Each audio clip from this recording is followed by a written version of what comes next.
ඔබ තුල අසාමාන්‍ය බලයක් නිදා සිටින බව ඔබ දන්නවද? ඒ ඔබේ යටිසිතයි. ඒ ඔබ නොදන්නා අතර ඒ ඔබේ සම්පූර්ණ ජීවිතයම හැඩගස්වයි. ඔබේ සෞඛ්‍ය, ධනය, සම්බන්ධතා, ඒ වගේම සාර්ථකත්වය මේ සියල්ල වගේ මෙහි හැංගිලා තියෙනවා. ජොසෙෆ් මර්ෆි විසින් මෙම කෘතිය ඔබට උගන්වන දේ නම් එම බලය අවදි කරන ආකාරයයි. ඔබේ සිතුවිලි වෙනස් කරන්න ඔබේ ජීවිතය වෙනස් වෙයි. ඊතරම් සරලයි වගේම ඊතරම් බලවත්. ඒ අසාමාන්‍ය පොත නම් The Power of Your Subconscious Mind by Joseph Murphy. අවුරුදු 60කටත් වැඩි කාලයක් තිස්සේ ලෝකයේ මිනිසුන් මිලියන 20කට අධික සංඛ්‍යාවකට ජීවිතේ තම අරමුණු දිනා ගන්න උදව් වෙලා තියෙනවා. එහෙනම් අපි අද යමු ආචාර්ය ජොසෙෆ් මර්ෆි විසින් රචිත The Power of Your Subconscious Mind book summary එකට. අපේ මේ මනුෂ්‍ය මනස මහා මාලිගාවකට සමානයි. එහි රාජධානි දෙකක් තියෙනවා. එක උඩුසිත සහ දෙක යටිසිතයි. උඩුසිත මේ රජතුමා වගේ. හරියටම කියනවා නම් විචාර කරනවා, තීරණ ගන්නවා, තෝරගන්නවා, හරියටම ඒ ඔබේ දැනුවත් සිතුවිලි වගේම තර්කයේ සහ තීරණ වලට යොදා ගන්න මනසයි. ඊළඟට යටිසිත. මේක රජතුමාගේ සීලු ආඥා ක්‍රියාත්මක කරන බලවත් ඇමති මණ්ඩලිය වගේ. ඒ කිසිදා නිදා නොගනි. රාත්‍රී දිවා ඔබ වෙනුවෙන් වැද කරයි. ඔබේ හෘද ස්පන්දනය, ඔබේ ශ්වසනය, ඔබේ ආහාර දිරා යාම සියල්ල පාලනය කරන්නේ යටිසිතයි. රජු කියන සෑම දෙයක්ම ඇමති මණ්ඩලය සත්‍යයක් ලෙස බාරගනී. ඒ ආකාරයෙන්ම උඩුසිත සිතන සෑම සිතුවිල්ලක්ම ඔබේ යටිසිත විසින් යථාර්ථයක් බවට පත් කරයි. උදාහරණයක් විදිහට එක ගොවියෙක් හිටියා. ඔහු දිනපතා තම ගොවි පොළ බලාගෙන මෙහිම කිව්වා. මගේ ගොවි බිම දැන් සාරවත් නෑ. මට කිසිවක් වැවිය නොහැකි කියලා. ඉතින් ඔහුගේ යටිසිත මේක ඒ ආකාරයෙන්ම පිළිගත්තා. ඉතින් ඒකේ ප්‍රතිඵලයක් විදිහට ඔහුගේ ගොවි බිම සාරවත් නැති වගේම වඳ බිමක් බවට පත් වුණා. ඒ වගේම මේ ගොවියට යාගේ ගොවි බිම විකුණලා යන්න සිද්ධ වුණා. මේ ගොවි බිමම අලුතෙන් මිලදී ගත්තු ගොවියා එහෙම හිතුවේ නෑ. ඔහු හිතුවේ මේක ඊටමත් සාරවත් බිමක්. මට හොඳ අස්වන්නක් ගන්න පුරුවන් කියලා. ඉතින් ඒ වගේම මේ ගොවියාගේ යටිසිත ඒ විදිහටම ඒ සිතුවිල්ල පිළිගත්තා. එහෙම පිළිගත්තා වගේම ඔහුට හොඳ අස්වැන්නක් නෙලා ගන්න හම්බ වුණා. මේ සිද්ධියෙන් අපිට දෙන පණිවිඩය ඊටමත් සරලයි වගේම පැහැදිලි. ඔබ විශ්වාස කරන දේ ඔබ බවට පත් වෙනවා. ඔබේ විශ්වාසයන් බීජ වැනිය. ධනාත්මකව විශ්වාසයෙන් වපුරන බීජ සාරවත් ඵල ලබා දෙයි. ඒ වගේම ඍණාත්මකව වපුරන බීජ විෂ බවට පත් වෙයි. ඉතින් අපි යමු ඊළඟ කොටසට. ඉතින් මෙතනදී ප්‍රාර්ථනාවක් කියන්නේ යටිසිතේ දොරට තට්ටු කිරීමක් වගේ. නමුත් බොහෝ දෙනා වැරදි විදියට තමයි ප්‍රාර්ථනා කරන්නේ. එතකොට ගොඩක් දුරට එන්නේ වැරදිම ප්‍රතිඵල තමයි එන්නේ. උදාහරණයක් විදියට මම රැකියාවක් හොයාගන්න ඕන. මා ගාව දැන් සල්ලි නැහැ. මම දැන් ගොඩාක් දුප්පත්. මෙතනදී අපිට මේක ඍණාත්මක බලපෑමක් ඇති කරනවා. ඒ කියන්නේ ඔයා දුප්පත්, ඔයාට කිසිම දෙයක් නැහැ කියන වගේ දේවල් අපිට ඍණාත්මක බලපෑම් ඇති කරනවා. එහෙනම් හරියටම ප්‍රාර්ථනා කරන විදිය බලමු. මට දැන් හොඳ රස්සාවක් තියෙනවා. රස්සාවිල් මම හොඳ පඩියක් ගන්නවා. එහෙම හොඳ පඩියක් ගන්න නිසා මගේ ජීවිතේ දැන් හොඳින්ම ගෙවෙනවා. සතුටින්ම ගෙවෙනවා. ඒ වගේම මගේ ජීවිතේ දැන් ගොඩාක් දියුණු වෙලා තියෙන්නේ. ඉතින් මේක ධනාත්මක විදියට ඔයාට බලපානවා. මොකද මේක දැනටමත් ඔයාට ලැබිලා තියෙනවයි කියලා තමයි ඔයාට හැඟෙන්නේ. ප්‍රාර්ථනාවක් කියන්නේ යදීමක් නෙවෙයි. ඒ කියන්නේ අපිට අවශ්‍ය දේ අපිට ලැබුණු බව යටිසිත විශ්වාස කරවීමයි. වගේම තමයි ඔබගේ ශරීරයේ තියෙන හැම සෛලයක්ම, ඒ වගේම තමයි හැම හෘද ස්පන්දනයක්ම වගේ ක්‍රියාත්මක වෙන්නේ යටිසිතේ ක්‍රියාත්මක වීම මගින්.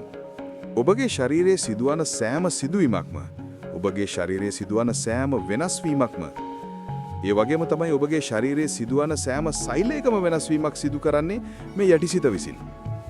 වයසහගත සිතුවිලි වලින් රෝගාබාධ ඇති කරනවා. උදාහරණයක් විදිහට ගත්තොත් ඔයාට පිළිකාවක් හැදෙයි කියලා බයක් තියෙනවා.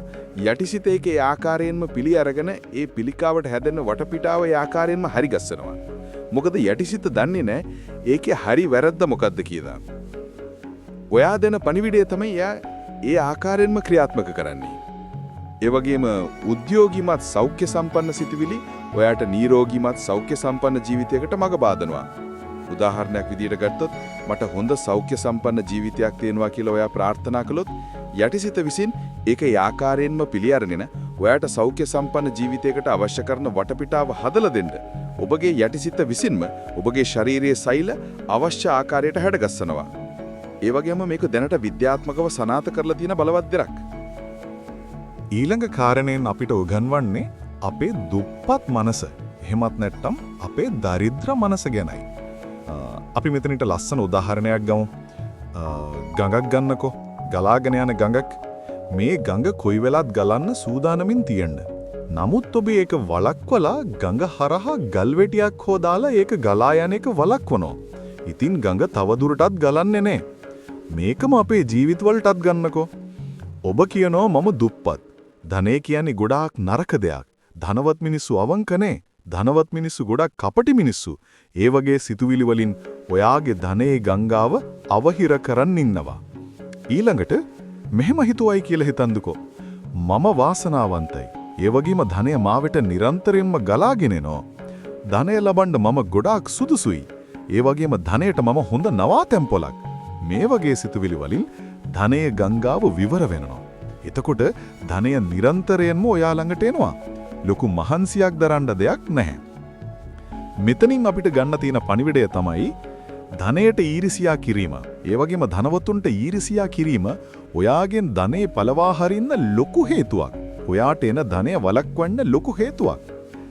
ධනවතුන්ගේ සමෘද්ධි ප්‍රශංසා කිරීම වගේ දේවල් ඔයාට ධනය ආකර්ෂණය කරගන්න ප්‍රධාන හේතුවක්. තවත් උදාහරණයක් ගමු. හිතන්නකෝ කවුරුත්ම ඔබට ආදරේ නෑ කියලා ඔබ හිතුවයි කියලා. එතකොට ඔබේ යටිසිත මේ පණිවිඩය මේ ආකාරයෙන්ම තහවුරු කරගන්නවා. ඒක හොඳද නරකද කියන දේ එයා හොයන්න බලන්න යන්නේ. මේකින් වෙන්නේ ඔබ තව දුරටත් තනිකමටපත් වෙන එක. තව දුරටත් තනියම ඉන්න සැලසෙන එක. ඒ වෙනුවට මෙහෙම හිතුවොත් මම ගොඩක් ආදරණීය කෙනෙක්. මම ආදරය ලබන්න ගොඩක් සුදුසුයි. මම යන හැම තැනකම ආදරය මාව වටා තියෙනවා. මට ලැබෙන සහකරු හෝ සහකාරිය ඉතාමත් ආදරණීයයි. වගේ සිතුවිලි වලින් ඔබේ යටිසිත ආදරණීය හැඟීම් වලින් පිරෙනවා. එතකොට යටිහිතේ විශ්වාස කරනවා ඔයා ගොඩාක් ආදරණීය පුද්ගලයෙක් කියලා. යටිසිත ඒකට අවශ්‍ය වටපිටාව ඒ වගේම තමයි ඔබේ ශරීරයෙන් ඒකට අවශ්‍ය කරන හැම දෙයක්ම වෙනස් කරනවා. ආදරණීය මිනිසුන්ව ආකර්ෂණය කරනවා. ඉතින් මෙතනදී ඔයාට අවශ්‍ය කරන සම්බන්ධතාවයේ ගුණාංගයන් මනසින් නඩින්න. ඒ ආදරණීය කරුණාවන්ත ඒ වගේම සතුටින් යුද්ධයක් බවට ආලේප කරන්න. ඔබේ යටිසිත විසින් ඒක ඒකාන්තයෙන්ම යථාර්ථයක් බවට පත් කරයි. ඉතින් ඊළඟට ජෝසෆ් මර්ෆි විසින් මේ පොතෙන් අපිට උගන්වන දේ තමයි බය කියන දේ යටිසිතට යවන විෂ පණිවිඩයක් කියලා. මට රැකියාව අහිමි වෙයි, මම අසාර්ථක පුද්ගලයෙක්, මට හදිස්සි අනතුරක් සිදු වෙයි කියලා බයෙන් ඉන්නව නම් එක ඒ දේ ඒ විදිහටම සිද්ධ වෙනවා. ඔයා නිතරම යටිසිතට කියන දේ තමයි මේ යටිසිත විසින් තියක් කරලා දෙන්නේ. ඉතින් බිය පරාජය කරන්න නම් කරන්න ඕන පළවෙනි දේ තමයි විශ්වාසය ගොඩනගන එක. රාත්‍රී අඳුරේ සිටින දරුවෙක් ගැන හිතන්නකෝ. එයා ගොඩක් බය වෙලා ඉන්නේ. නමුත් එයාගේ මව පැමිණිලා කිව්වොත් බය වෙන්න එපා. මම ඔයත් එක්ක ඉන්නවා කියලා. එතකොට මේ දරුවාගේ තියෙන බය ඒ වෙලුම නැති වෙනවා. නමුත් අඳුරු තියෙනවා. අම්මා දීපු විශ්වාසය නිසා ඒ දරුවාගේ බිය නැති වෙනවා. අපේ යටිහිතත් ඔය වගේ තමයි, කුඩා දරුවෙක් වගේ. යටිහිතට අපි විශ්වාසය ලබා දෙන්න ඕනේ. එවිට යටිහිත විශ්වාස කරන්න ගන්නවා මම දැන් ආරක්ෂිතයි කියලා. මම ආරක්ෂිතයි, මම සුරක්ෂිතයි. මට ඕනෙම දෙයක් කරන්න පුළුවන්. මට හැමදේම નિરાයාසයෙන්ම හරියනවා වගේ සිතුවිලි හැමදාම ඔබේ යටිහිතට දෙන්න. බිය එළියට තල්ලු කරනව වෙනුවට අපිට පුළුවන් විශ්වාසය අප තුලට ආරාධනා කරන්න. ඉතින් ආචාර්ය ජෝසෆ් මර්ෆි විසින් අපිට පොතේ දෙනවා ප්‍රායෝගික ක්‍රියාකාරකම් ටිකක්. මේ ක්‍රියාකාරකම් ටික ඔබ කළොත් ඔබට පුරුවන් ඔබගේ යටිහිතේ තියෙන ප්‍රබල බලය එළියට ගන්න. ඒ වගේම තමයි ඔයාගේ යටිහිත නැවත රීප්‍රෝග්‍රෑම් කරන්න. ඉතින් මේ පොතේ සඳහන් වෙලා තියෙන දෙයක් තමයි උදේ නැගිට්ටපු ගමන්ම වෙන කිසිම වැඩක් කරන්න නැතුව ලැබුණා වූ දවසට සූතිවන්ත වෙන්න කියලා. හිතන්නකෝ ඔයා උදේ නැගිට්ට ගමන්ම ගොඩක් ලස්සන දවසක් ලබා දුන්නට ගොඩක් ස්තුතියි. අද ගොඩක් ප්‍රබෝධමත් දවසක්. අද මම ගොඩක් සාර්ථක වෙනවා. ඒ වගේම මේ වගේ ලස්සන දවසක් මට ලබා දුන්නට ගොඩක් ස්තුතියි. ඇත්තටම සෞඛ්‍ය සම්පන්න ලස්සන දවසක් මට උදා වෙලා තියෙන්නේ. ඒ වගේ මේ දවසට සූතිවන්ත වෙන්න, මේ සූතිවන්ත වීම තුලින් ඔබේ යටිහිත විශ්වාස කරනවා අද දවස ඇවිල්ලා ලස්සන සුන්දර දවසක් කියලා. ඔයා උදේ අවදි වුණු වෙලාව කියන්නේ යටිහිතට ඇතුල් වෙන්න පුළුවන් හොඳම වෙලාවක්. ඒක නිසා මේ පණිවිඩ ටික ඔයා යටිහිතට ලබා දුන්නොත් ඔයාගේ දවසේ තාමත් සාර්ථක දවසක් වෙනවා. කොච්චර බාධක ආවත් ඒ බාධකවලට මුහුණ දෙන ඔයාට ශක්තිය ධෛර්යය ලැබෙනවා. ඊළඟ ක්‍රියාකාරකම නින්දට පෙර තිබෙන රන් මොහොත. මොකද්ද මේ නින්දට පෙර තියෙන රන් මොහොත කියලා කියන්නේ?